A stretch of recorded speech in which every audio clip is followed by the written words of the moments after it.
Welcome to Sex Ed with DB. I'm your host, DB. Let's get into it.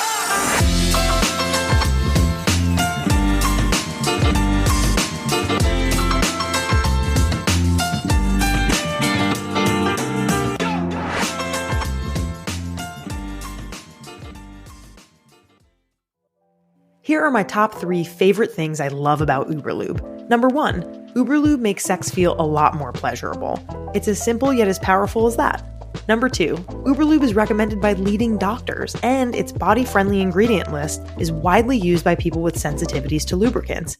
And number 3, Uberlube will not stain clothing or bedding. Any spills can be easily cleaned with detergent and water. Get your bottle of Uberlube now with code SEXEDWITHDB for 15% off at uberlube.com. We talk a lot about sex ed, but when we're shopping for products to support our sexual wellness, exploration, and expression, we head to the experts at Lion's Den. For 50 plus years, Lion's Den has been a leader in adult products.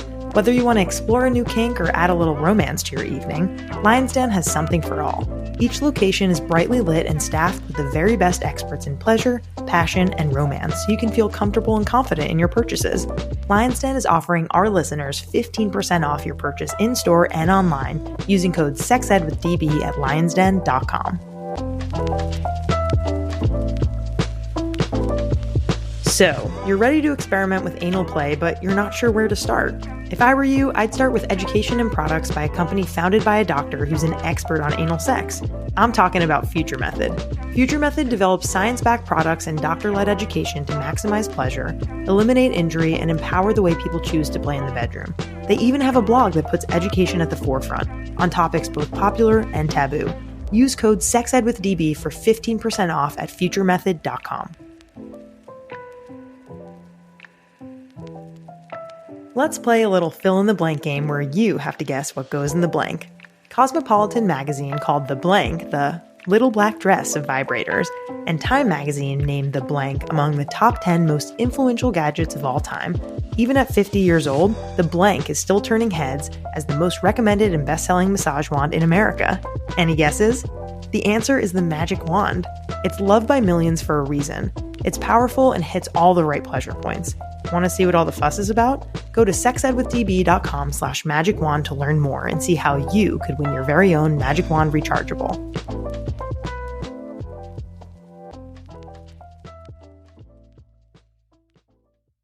Hello, beauties. I am so excited to be here with you today. I have my coffee and I have my drinks, and I am thrilled for you to hear this episode, and it's with someone named Garnet Henderson. But in this episode, we talk about the abortion landscape in the US, 1 year post Roe v. Wade being overturned. We talk about the fact that abortion pills are very, very safe, and we delve into the medical system. And surprisingly, we go back to the 1800s, and I was schooled by Garnet, which was really fun and really cool. And we also discuss anti-abortion violence, which is really, really a critical issue that I don't feel like I personally think about or talk about enough. But this overall is just such a fantastic episode, and I can't wait for you to hear it.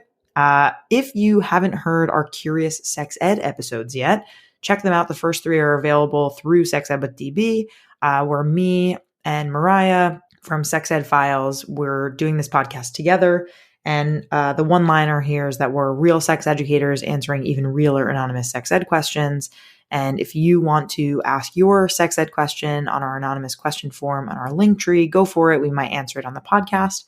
And you can check us out exclusively on Buy Me a Coffee for the remainder of the episodes. And I'm really excited. You folks have been doing the reviews. We've been asking you to rate and review, which is really important for me as someone who does this as a full-time job. Ratings and reviews allow sponsors and other people to take us more seriously and to see that we have a very engaged audience. So those of you that have rated and reviewed, nice work. I'm going to read one of the reviews right now from I Heart Cool Games. They said, "I cannot express my love for this show. I've listened for the last 3 years, and to hear the breadth of conversation on this show, and especially in a post-Dobbs world, this information is more important than ever." Thank you so much, I Heart Cool Games. very relevant to this episode today. So I really wanted to read that. If you want your review read on the podcast, you can go ahead and go to Apple Podcasts, rate us 5 stars, review us, do the same thing on Spotify. It really, really helps. And yeah, here I am with Garnet Henderson. Hello, Garnet. How's it going today? I'm doing great. How are you? I'm great. I am eating a banana and drinking my coffee. I'm kind of like halfway in between those things. I don't know about you, but before I like do a podcast episode, I'm kind of just like, I should be kind of like better at this because I've done so many, but I just somehow feel like, oh my God, like I have to go to the bathroom. I need to like go do my things.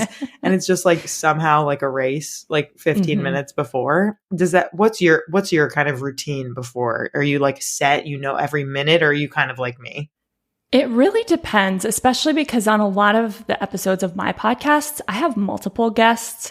And so I do pretty intensive editing to edit those conversations into a montage, right? Where you're like hearing from different people in various orders. And sometimes I think that takes pressure off the actual interview because I know I'm going to chop it up so much. Right.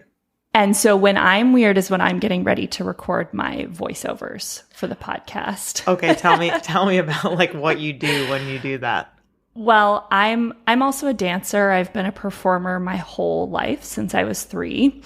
And so I think that is the kind of thing that I treat as though it is some kind of a performance. And I do like a vocal warm-up, which is an embarrassing thing to admit, but I do, which I did not do before this. So maybe if you listen to my podcast and my voice sounds different now, that's why. I also record my podcast in my closet, which... Oh, for the acoustics. Yeah, and it sounds better, so apologies to your editor, but it also looks really creepy. It looks like I'm talking to people from like a serial killer lair. So I don't normally do that when I'm on camera. Totally understood. Okay. We're trading secrets here. Yes. All right. So why don't you go ahead and introduce yourself? Tell us what you do. We already know that you have been dancing your whole life, but tell us about your other life that you live. That's right. So my name is Garnet Henderson.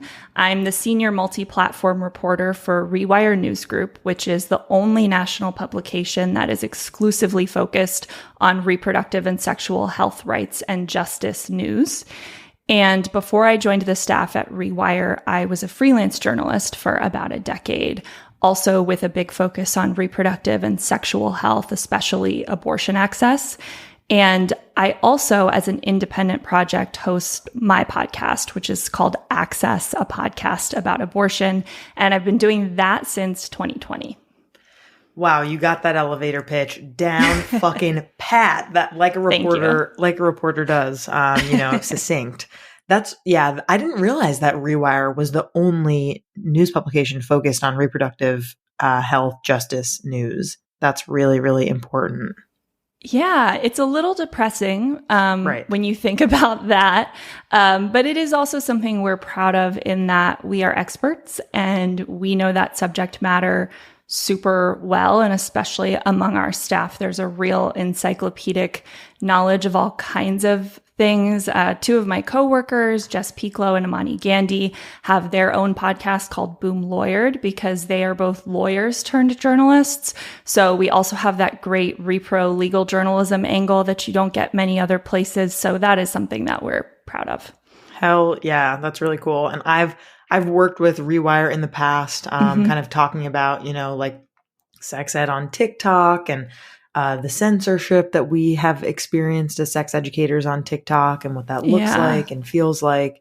And yeah, I just really loved working with Rewire. Just a really fantastic publication. If you haven't heard of them, check them out. Not now, but after this episode. Yes. Okay, let's talk about your podcast, which is, as you said, Access, a podcast about abortion. Tell me how your career path led you to want to create this project. Well, I do love podcasts.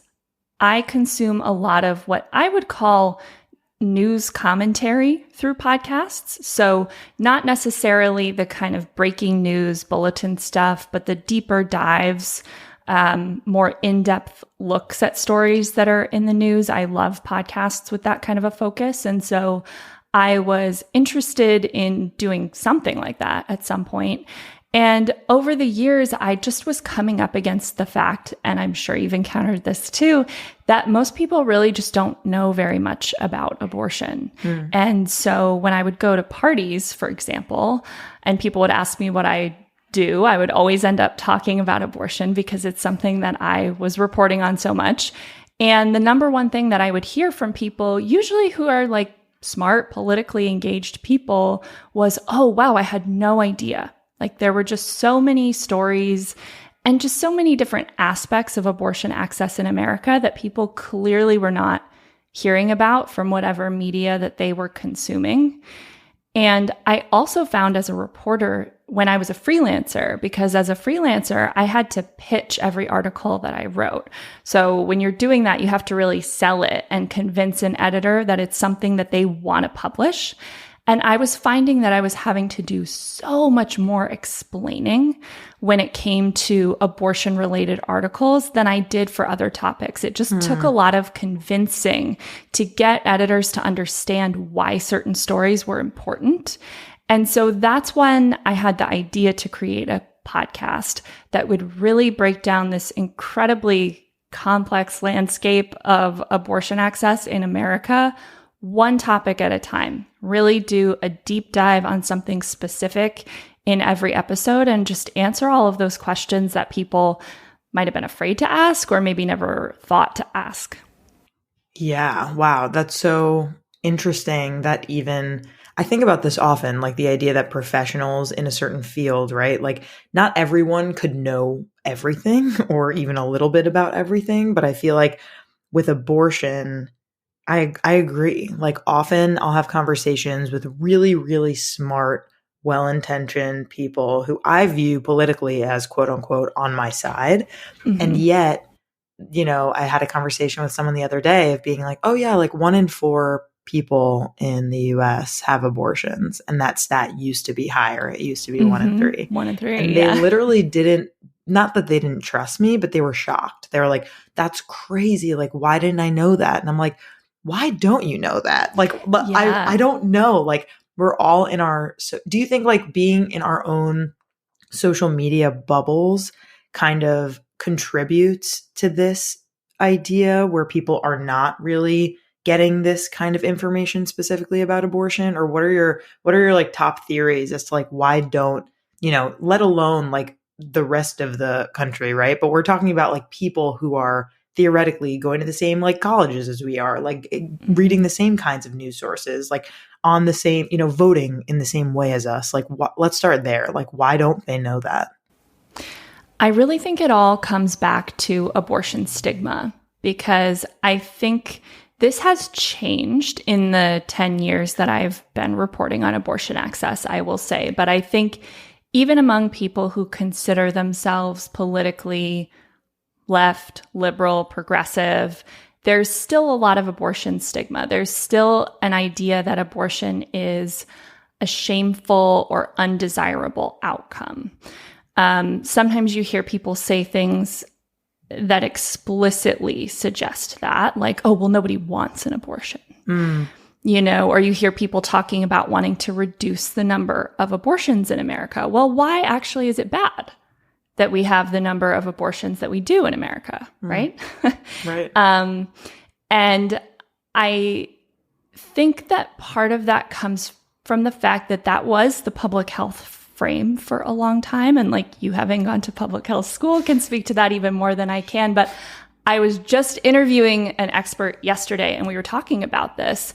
And she was saying like, yeah, that actually was not uncommon even just, 5 or so years ago to talk about reducing abortion as being a desirable outcome. And so I think even people who wouldn't say that they think abortion is wrong have internalized some kind of shame about it. And I really think that's where that comes from, because if it's shocking to you that 1 in 4 people capable of becoming pregnant has had an abortion, what that means really is that there are several people in your life who have had abortions and they just haven't told you. Right? And so why haven't they told you? Why didn't they feel comfortable telling you? Totally. Yeah. And like, we can get into this later, but I do think there's this like moral judgment, like you said, then that goes along with stigma and shame of being like, oh, well, when we're comparing a miscarriage, right, to an abortion, there's this idea of like, well, that was like God's will, or that just happened, right? And so there's this idea like when women and people with uteruses make that choice for themselves, for their families, a majority of them are already parents, we know the data on this, like then there's this judgment. And so I just think it's so like important for us to really parse that out. Yeah, absolutely. Moving on a little bit specifically to the Dobbs leak, which happened basically a year ago, almost today, June of 2022. And, I think we at Sex Ed with DB, we talk a lot about abortion in general on this podcast. We've talked about abortion in the media. We've talked about the Turnaway study. We've talked about abortion pills. We've talked about what an abortion looks like at 9 weeks. Like there are many, many ways that we've discussed abortion.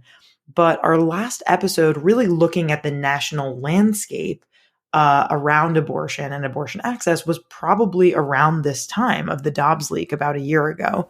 And so I'm wondering if you can, share what has changed in abortion access since Dobbs about a year ago, and who has been the most affected. And now I caveat this by saying this is a very large question. We could talk about this for hours and hours. So maybe like if there are like 3 really big trends that you're finding in your reporting or through doing your podcast, like what do folks need to know? Well, we now have more than a dozen states that have banned all or most abortions. And a few of those states, things keep kind of bouncing back and forth as different legal challenges make their way through the courts. But those states are concentrated in the South and Midwest. And those are the parts of the country where it was already hardest to get an abortion, particularly for low-income people and people of color. So they're the people who have always been most affected by abortion bans, and young people as well, I'll add.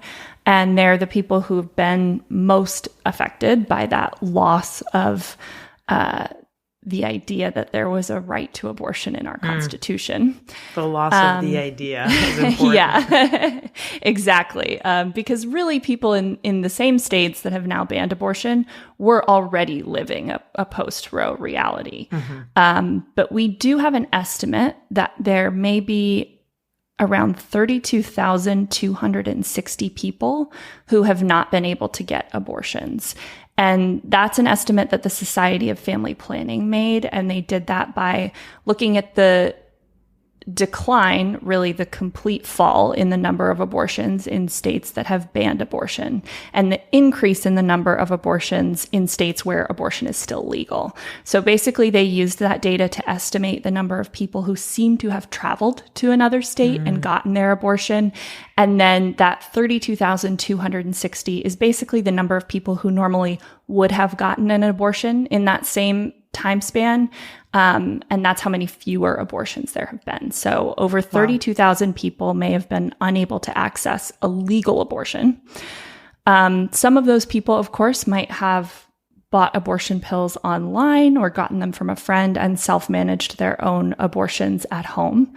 And on one hand, that's a positive outcome because illegal abortions can be safe thanks to medication abortion. And that's something that is so important and so different from the time in the United States prior to Roe versus Wade.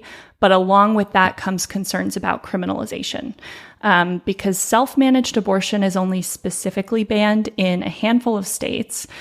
Most places it is not illegal, but we know that people have been criminalized for their pregnancy outcomes, again, especially Black and Indigenous people and all people of color and low-income people. Even when Roe was in place, there are lots of cases where prosecutors have used laws that really were not intended to criminalize abortion, but they have used them that way. And, the most prominent example of that at the moment is that there's a teenager in Nebraska, and both she and her mother are facing criminal charges because she self-managed an abortion, allegedly with pills. And that girl took a plea deal. She faces years. in jail, and her mother is actually facing even more time. They're basically prosecuting her mother as though she was a drug dealer rather than just someone who got her child abortion pills. Yeah, so that's really disturbing. And then, of course, we are likely to see an increase in the rates of pregnancy-related death, which already are abominably high in the United States, especially for Black women. And, we're seeing a lot of stories about people who experienced really dangerous medical complications because they were denied early abortions.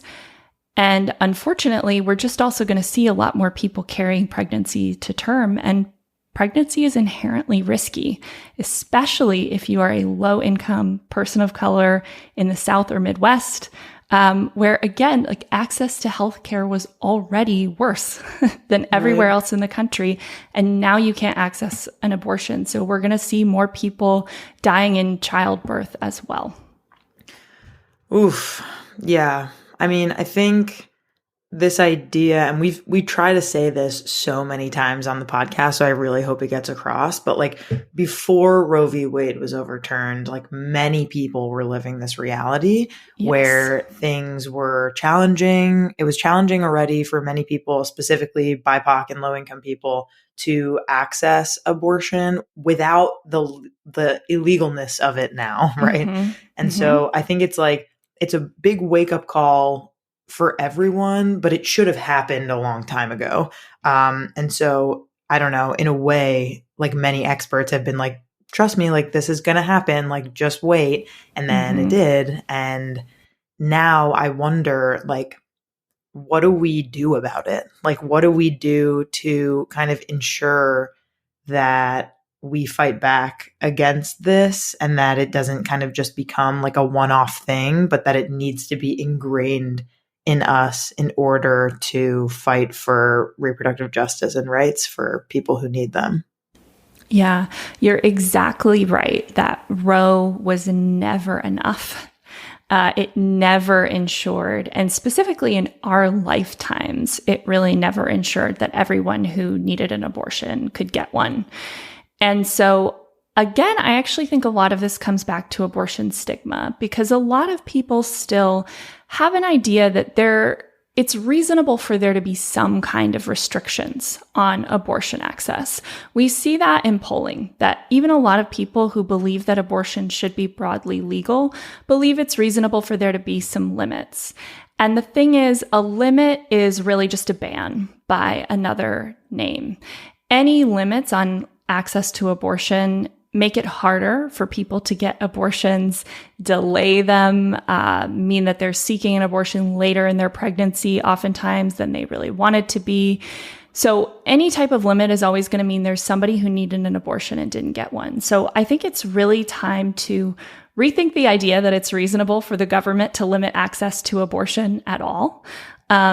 And in a way, that's actually returning to a much earlier idea. That's actually what the lawyers who argued Roe versus Wade were arguing for. They were saying that the state, the government, has no compelling interest in regulating pregnancy.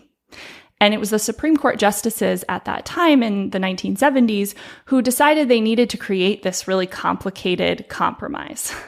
So it's important to remember when you hear the notion of a compromise, like now we hear, that a 15-week ban, for example, or a 12-week ban, as was recently passed in North Carolina and Nebraska, that's a compromise. But Roe was actually a compromise. So I think it's really time to reimagine our whole idea that it's reasonable to regulate abortion and advocate not just to restore Roe, which is the big rallying cry with a lot of Democratic politicians right now, but to simply remove all legal limits on access to abortion. I think it's really time to be bold and be radical. Yeah, break the whole fucking thing down, really. Exactly. And rebuild it.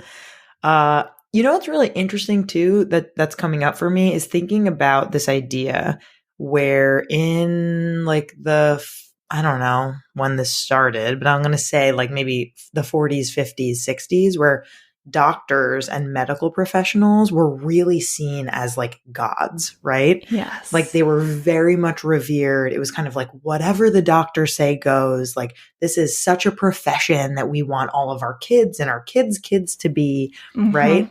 And there's this idea where like, and I'm a little biased because my mom is an OBGYN and I hear a lot of her stories, but like doctors are not revered in the same way anymore. In fact, like state legislatures like theoretically have more power to regulate someone's body and say what a woman or a person with a uterus can or can't do with that body compared to what a doctor would say. And the doctor has the research and the years of medical training. And, you know, of course, not all doctors, you know, believe that abortion should happen. And yet, like, we're not really viewing doctors and medical professionals in the same way as we used to. Do you do reporting on like the idea of doctors? Like, what does that look like?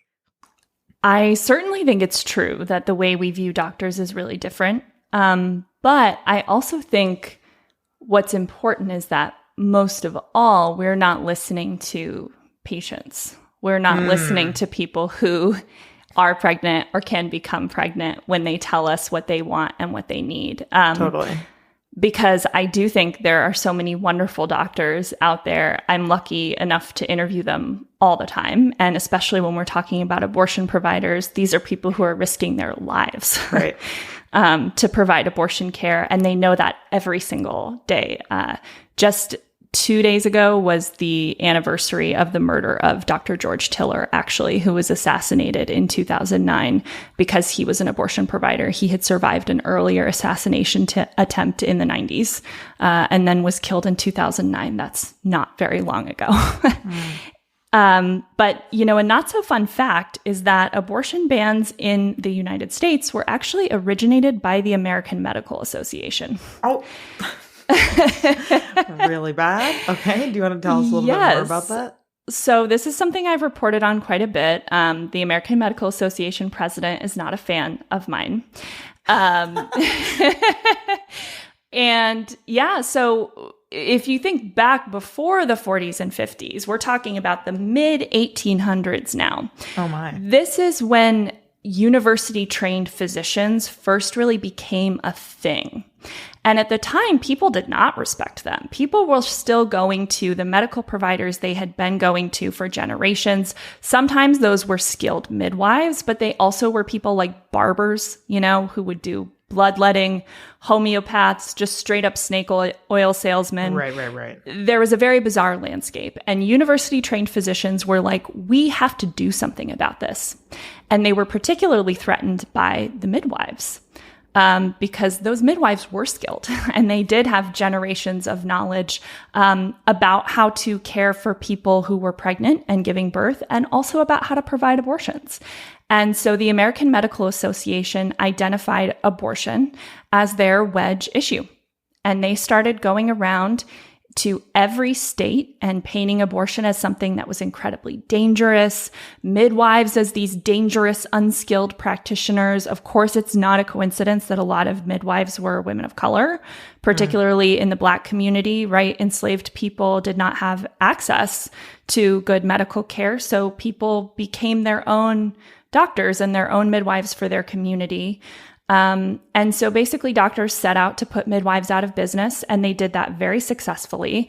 And within just a matter of decades, every state in the US had banned abortion. So when you hear about pre-Roe bans being in effect in some states, you have the American Medical Association to thank for that.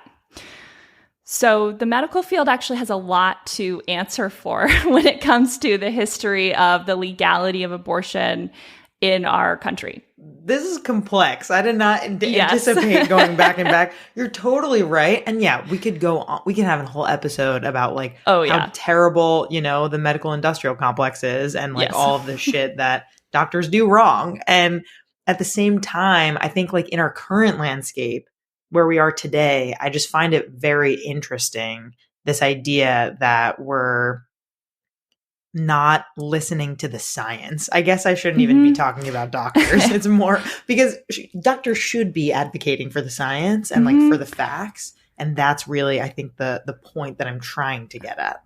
Yeah, and I do agree with that. And I also think that hospitals are not supporting doctors. And that's a really important thing to understand. So when we hear these horrible stories of people who are experiencing life-threatening pregnancy complications and they get turned away, they get told this isn't bad enough yet, that's because that hospital's legal team has decided to interpret the state's abortion ban in the most conservative way possible. So the doctors are afraid to care for that patient then because they don't want to A, go to jail, or B, lose their license. And instead, hospitals, because who has the real money and power now? It's hospitals, right? And instead, hospitals could be using those lawyers to stand up and say, no, we're not doing this. Nobody is going to die on our watch. Sue us if you want. Come get us. Right? They could be offering doctors the protection they need in order to do their jobs, and they're not doing that. So I think really, that's where we need to be pointing the finger, is at hospital administrators. If you're tired of hearing the same old judgmental, shaming financial advice about buying too many lattes from old white men who conveniently ignore issues like systemic oppression, it's time to join us on Financial Feminist. I'm Tori Dunlap, globally recognized money speaker and educator, and I'm a part of a new guard of financial educators. On Financial Feminist, we don't just talk about money, we talk about the ways women are affected differently by money. We're feminist first, acknowledging that your financial savviness has less to do with your weekly coffee order and everything to do with the fact that we live in a patriarchal society that gatekeeps women, people of color, and other minorities out of conversations and education about money. With fascinating guests like Nadia Okamoto, Maya Vander, Justin Baldoni, Christy Carlson Romano, Queen Herbie, and more, we dive into topics like menstrual justice, the investing gap, diet culture, the psychology of money, and more. Plus, you get bi-weekly how-to episodes like how to start investing or how I saved $100,000 at age 25. We're smashing the patriarchy and getting rich, one episode at a time. Subscribe to Financial Feminist wherever you're listening now.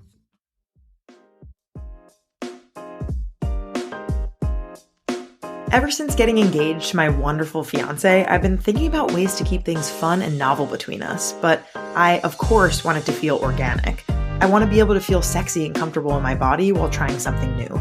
Thanks to Lion's Den, a new adventure I've been exploring is the world of lingerie. I never really was a big lingerie girl myself, but once I started trying on lingerie that accentuated my curves, felt super soft to the touch, and made me look in the mirror and felt wildly confident in my skin, that changed pretty quickly.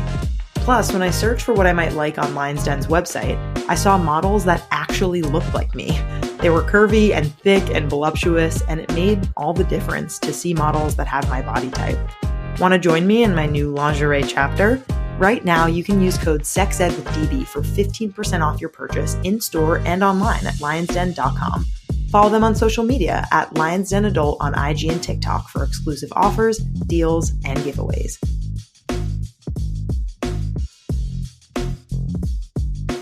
Finally, we can travel again. If you're like me, I bet you want a little pleasure while you're away, but can't fit your entire sex toy collection in your carry-on, huh?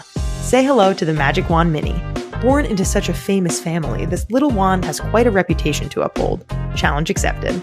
Offering big power, multiple speeds, and unsurpassed quality, the full-featured Magic Wand Mini is more than simply a smaller sibling.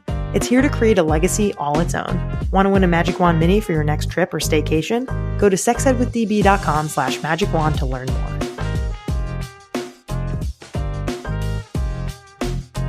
What do you know about pegging? If you've seen that one incredible Broad City episode like the rest of us, you probably know that pegging involves a woman, trans man, or non-binary individual without a penis wearing a strap-on dildo and penetrating their partner who has a penis. But did you know that there are actual benefits of pegging for straight couples? I'll share a few with you from an anal surgeon and booty expert at Future Method. Number 1, reaching the full potential of one's orgasms. Prostate orgasms are powerful and can often be felt throughout the body. Number 2, becoming closer with your partner and adding new dimensions to your relationships.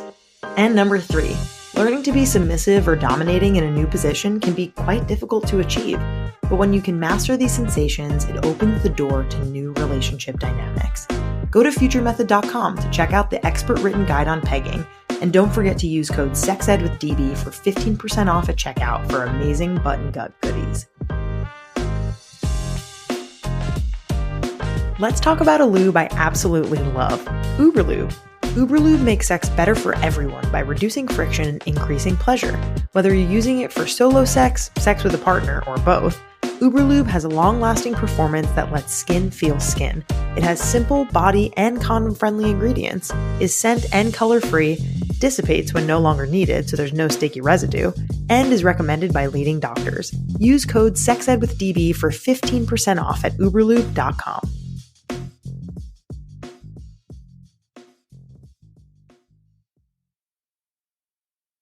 Thank you for that lesson. That was really, really cool. And you're just so knowledgeable. So I'm glad to have you here. We have a lot more to get through. So let's ask some more questions. We talked about this a little bit before, but with the idea of self-managed abortion with abortion pills, right? Mm-hmm. I think like in the past year, especially after, Roe v. Wade was overturned, there have been a lot of headlines and court rulings and misinformation about abortion pills. And I want to know from you, where are we now with abortion pills and what do people need to know about them? Well, first of all, they need to know that abortion pills are really safe. Serious complications happen less than 1%. It's less than 0.5% of the time with medication abortion. Okay. So it is very safe. There is a legal battle right now regarding access to mifepristone, which is one of the 2 drugs that is typically used in medication abortion. And right now, access to mifepristone remains unchanged. So it is not available legally in states that have banned abortion, but it's available everywhere else. And even if you live in a banned state, you can still get abortion pills online. But there is a case that was filed in federal court in Texas. It has bounced all around through various levels of appeals. Most recently, there were oral arguments before the Fifth Circuit Court of Appeals, and we're waiting on them to decide and see what they're going to do. But the good-ish news is that the Supreme Court has basically issued a stay, which means they've put any changes on hold until the case is fully resolved. And this is something that we absolutely expect will make its way back to the Supreme Court. It could be as early as their next session, which starts in the fall. So June is the end of the season where the Supreme Court issues its decisions, and then they leave. They're done for the summer, and they'll be back in session in the fall. So depending on how quickly this case moves through the courts, it could be back before them in their next term. It's possible if it moves slowly enough, maybe it would be the term after that.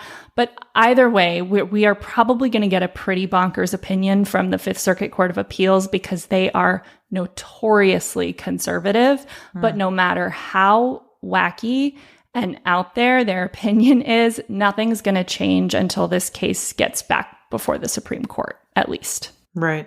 And like you said, I talk a lot on social media about like Plan C pills and just like the way in which that someone can access abortion medication. There's Carafem, there's, a lot of different, Hey Jane, there's a lot of different organizations that we talk about. And I just feel like the more information and the more facts you can get about medication abortion, the better someone who might need to take it or want to take those pills might feel about the way in which that their body might react, what they can do if something doesn't feel right, who they can talk to after the fact, So I think like it's equally as important to talk about the facts and the fact that it's safe, as well as that criminalization, as we see with this mom and daughter in Nebraska, is a very real and scary thing. And like this does not come without risk, especially depending on where you are. And so, like abortion funds are really, really important. I know the Yellowhammer Fund, for, folks in the South, if you're there, definitely check them out, see what other kinds of abortion funds that there are out there, because it can be a very expensive, like challenging process for folks who have children, who need to, take off work, who need to do X, Y, and Z in order to take care of themselves. And so, I really feel for people who are in those positions, and it's really, really important that we cover like all sides of this. Absolutely. I think I Need an A is also a great resource. It's ineedana.com. It's a directory, so you can find abortion clinics, but also telemedicine services, places that will mail pills to you. And they're introducing a lot of really cool advanced search tools to help you figure out especially if you want to go to a clinic in person, what clinic, if you have to travel out of state, is going to be not just closest, but most convenient for you based on, if the other states you might have to travel to have waiting periods or they have parental notification laws if you're under 18. So they're introducing a lot of amazing search tools, and they also can connect you with abortion funds and practical support networks and other resources too, like the If, When, How Repro Legal Helpline. And there's also the Miscarriage and Abortion Hotline. If you have taken abortion pills and you're worried about something, you can call the M&A hotline, and an actual medical professional will help you out. Amazing. I also just want to cover this idea really quick that, there's a lot of misinformation that's spread obviously about abortion, but I think one that I really want to hit home for people that is not true is that people who get abortions regret them. I wonder if you can talk about the studies and the data that show otherwise. Yeah. I actually dedicated a whole episode of Access to this. It's episode 8. It's called Reframing Abortion Regret. If you've spoken about the Turnaway study on the show, then your listeners might already know. There's a statistic from the Turnaway study where they found that 95% of participants said they did not regret their abortions. And what I learned from talking to the researchers behind that study is that even that 5% of people who said they felt regret often didn't regret having the abortion. They regretted the circumstances around it, if that makes sense. They regretted being in a position where they had to make that choice. So I interviewed someone on that episode whose story has always really stuck with me, where she had just ended a relationship. She had just broken up with her partner when she found out she's pregnant. She's in her mid-30s. She's someone who really wants to become a parent. So she really considered continuing that pregnancy because she was worried she might not be able to get pregnant again. But her former partner basically made it clear that he was going to make her life really difficult if she did that. And so she made the choice to have an abortion because she knew that that was what was best for her, and also that that wasn't a good situation to bring a child into. So she feels good about that decision, but she regrets the circumstance, right? She regrets being faced with that choice. She feels sadness around it. But it's not because something about having an abortion inherently damaged her. It's just that she was at a difficult point in her life, and abortion was the solution, and she still feels sad about that, which I think is really understandable. I think it's so important to make space for the fact that people sometimes have complicated feelings about abortion. Yes. And not always, right? For a lot of people, I've interviewed so many people who said, no, it was such an easy choice, right? But also, some people do have really complicated feelings, and that's okay. And we can talk about that, I think, without playing into that anti-abortion narrative that abortion harms women. Yes. Yeah. Are we not allowed to feel a full array of feelings? Yeah, based on exactly. A thing that you maybe know is right, but is still challenging and hard and could be sad?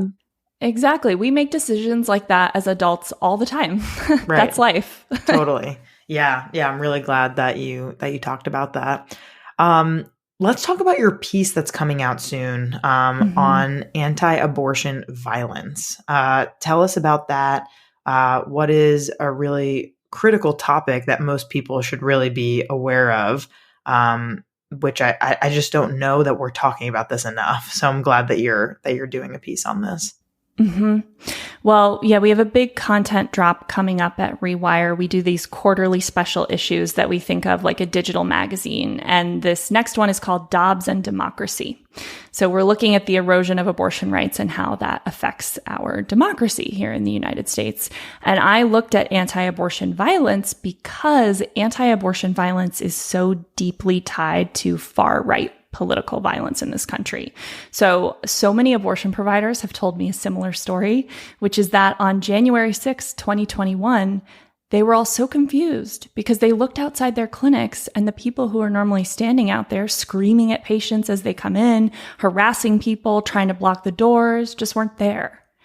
And then when the news of the attack on the Capitol broke, they turned on the TV and they recognized all of their regular protesters. Oh, there's Joe and Jerry and... That's right. So many, I mean, the list is long. Many prominent anti-abortion activists participated in the insurrection. And yes, that might sound surprising, but it actually really tracks because the anti-abortion movement is deeply tied to white supremacy and Christian nationalism. All those same groups that stormed the Capitol are often sending people to scream at people outside of abortion clinics. They're all connected. And, you know, in the late 80s and 90s in the United States, there were lots of mass clinic blockades where thousands of people would show up to block access to abortion clinics. And there was a law passed in 1994 called the FACE Act, the Freedom of Access to Clinic Entrances Act, that made it a federal crime to do that. As well as to harass, intimidate, threaten, harm anyone who works in an abortion clinic or is seeking abortion care. And so that did cut down on those really mass demonstrations. But actually, other forms of anti-abortion violence have continued to increase over time. And there was a huge spike around 2016, 2017, which... what happened then? Donald Trump got elected president, right? So a lot of abortion providers connect it back to that. I've heard really disturbing stories. People showing up to clinics with AR-15s. Oh my God. Yeah. In the last year in particular, there's been a really big increase in bomb threats. And also there were in 2022, 4 anthrax or other bioterrorism threats at abortion clinics. That's also something that hasn't been seen since the 90s. The rate of assault and battery really spiked during the pandemic outside abortion clinics. And the National Abortion Federation, which is a professional organization for abortion providers, releases statistics every year on violence and disruption at abortion clinics. And their most recent report on their 2022 statistics shows that there was a really significant increase in violence at clinics in states where abortion is still legal. So that is something that providers had told me they were afraid of, that as more patients travel to those legal states, the violent protesters will come along with them. And that does seem to be what's happening. So states like New York, California, Washington, places that didn't used to see the most aggressive protester activity, I would say, have really seen an uptick in that kind of aggressive activity and violence. And so I think that's something that's really important to understand. You know, the anti-abortion movement is not going to stop at making abortion illegal, right? They really want to make abortion providers afraid to go to work, and they want to make people afraid to go to abortion clinics. What do we do? What do we do about this? Like, I understand that this is like a very complicated thing. That's not like, oh, well, just like do this thing and like, you know, it's going to fix it. But I just like, I feel like I don't really know how to grasp, like, obviously it's, you know, it's the easy access to guns. It's like what people are learning in religious school. It's what people are learning in their public schools that are, you know, taught by whatever, you know what I mean? There's just like, there's so many pieces to it. And I just feel, are you like, what the fuck? I don't know what to do here. Yes. On this, often, yes, all the time. And I'm aware that, you know, it's hard when everything is doom and gloom because you do not want people to tune that out. And I think it is tempting to tune out when all the news seems bad. But I think the good news is that, at least what I always remind myself, is just the people I talk to, I might actually cry. The people I talk to every week who are literally moving heaven and earth to get people abortions are just incredible, and they're really brave, and they shouldn't have to be. But they are, and they're out there every day doing it. And that's something that gives me hope. But on the subject of violence specifically, back to hospitals. I love to hate on hospitals because they could be helping out. Only 5% of abortions in the US happen in hospitals and private doctors' offices, 95% in clinics. So hospitals often, and OBGYNs in private practice, are often just referring their patients out to a clinic for abortion care when they could do that abortion themselves, especially OBGYNs. Come on. Right. So more doctors in private practice and more hospitals could just be offering their own patients abortion care. That would decrease some of the load on those clinics and take at least some of that target off their backs, right? Particularly in communities that don't have a lot of clinics. If you know everybody who gets an abortion has to go to this one clinic, it's so easy to target it. But what if there were 5 places because there were 4 hospitals? That would really help, right? Especially because hospitals are big buildings, right? Harder to harass people going in and out of a hospital. Not that it doesn't happen. That's very true. Yeah. And then you talk about, some are Catholic hospitals, so they're not going to change That's right. Oh my God, that's a whole other thing. We can't even talk about that anymore. But yes, totally agreed that like there are so many more people who have power and access who should be contributing positively to this cause, and they're not. And I think like putting pressure on those institutions and continuing to talk about abortion whenever we get the chance is and donating money to our abortion funds and, you know, doing an array of things is what we can do. Yeah, absolutely. Garnet, this has been so cool to have you on. I wonder if you can just share some recommendations for people to find up-to-date, accurate information about abortion care and rights, and where can people find you if they want to check out your stuff? Absolutely. I think it's always a great idea to get plugged in with your local abortion fund. Like you were saying, Danielle, obviously they help people, they pay for abortions, but they also are the ones who tend to have that minute by minute information about what is going on in your community with abortion access. So don't clog up their hotlines. People who need help paying for their abortions are the ones who need to be able to call them, but find your local abortion fund on social media. And start following them and pay attention to any calls that they put out for help or other action items. I think that's a good way to stay informed and to get more involved if you want. And of course, I have to plug Rewire because we are focused on reproductive and sexual health. So we sure do have a lot of abortion news. So you can find us at rewirenewsgroup.com. We are also at Rewire News Group on Instagram, Twitter, and TikTok.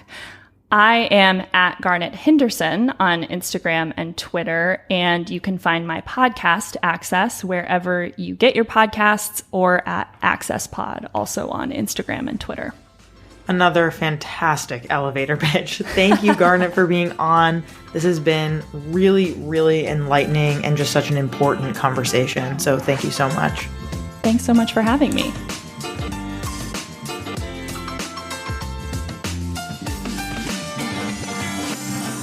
Our creator, host, and executive producer is me, Danielle Bezalo. Our producer and communications lead is Catherine Cohen. Our associate producer and communications coordinator is Sadie Leegee. Our marketing coordinator is Kate Fiala. Our music theme is by Hook Sounds. Thanks so much to our featured guests, partners, and listeners with db@gmail.com. For more sex ed content, follow us on Instagram at sexedwithdbpodcast and on TikTok at sexedwithdb. For exclusive content and to submit an anonymous sex ed question, check out my new podcast on Fridays, Curious Sex Ed, hosted with Mariah Caudillo of Sex Ed Files. Go to buymeacoffee.com/curioussexed to learn more. See you next time.